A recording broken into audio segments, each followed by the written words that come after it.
Επειδή σωστά νομίζω, επειδή είναι η πρώτη συνεδρίαση λογοδοσίας του Δημοτικού Συμβουλίου και μπαίνουμε και στο κλίμα όλοι μας, σε μια νέα μορφή συζήτησης, ακούστηκαν όλες οι απόψεις εδώ, επί του θέματος, και που είναι απόψεις ειδικά από τους εκπροσώπους των φορέων, που είναι πολύ ευχάριστο ότι υπάρχει και κινητοποίηση κόσμου για να δείξει τα αιτήματά του, τις διεκδικήσεις του και αντανακλούν συλλογικές διαδικασίες που έχουν γίνει. Δεν είναι αυτοί οι άνθρωποι εδώ μόνο, είναι εκατοντάδες άνθρωποι πίσω που έχουν συζητήσει, έχουν συμφωνήσει και εκπροσωπούνται σήμερα εδώ.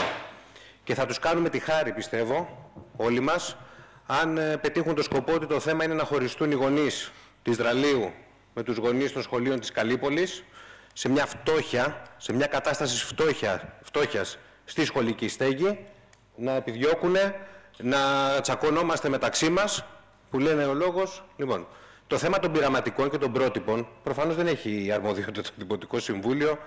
Είναι ένα πολύ συνολικότερο θέμα και ούτε τίθεται εδώ πέρα ζήτημα αν θα προχωρήσουν, δεν θα προχωρήσουν, ή για αυτό το λόγο να μην πάει Ράλιος κάπου άλλο, να μην φτιαχτεί ένα γυμνάσιο για να φιλοξενεί τα παιδιά της Δραλίου.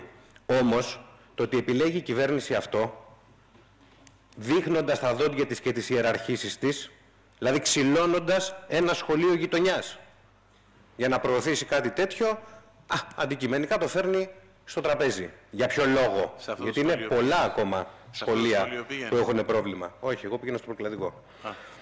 Λοιπόν, άρα το ζήτημα εδώ πέρα, για να το καταλήγουμε και κάπως, βεβαίως δεν έχει η λογοδοσία, μπορούμε να το δούμε και μετά, σαν ψήφισμα, εμείς αλλά εκεί Σπύρος προτείνουμε, αναστολή της υπουργικής απόφασης, να το απαιτήσουμε, και διεκδίκηση κονδυλίων για σχολική στέγη, γιατί είναι το θέμα όντως μεγάλο και δεν αφορά μόνο τη Ράλη, αφορά και άλλα πολλά σχολεία και στο χτίσιμο νέων σχολείων, στη συντήρηση και πάει λέγοντας.